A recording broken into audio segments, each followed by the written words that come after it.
गया पुन्हा सुंदर के सम्राट पाटील कुस्ती बरोबरी सोडली इकडा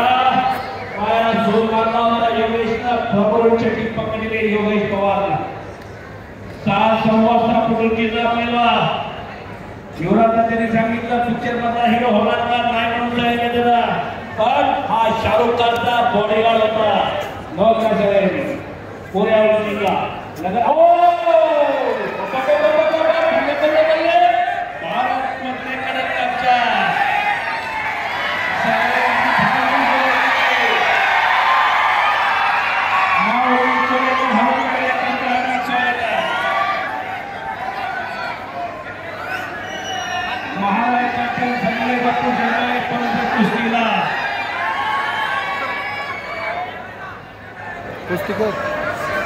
जोश आणि जल्लोष त्याचे पाठीराखे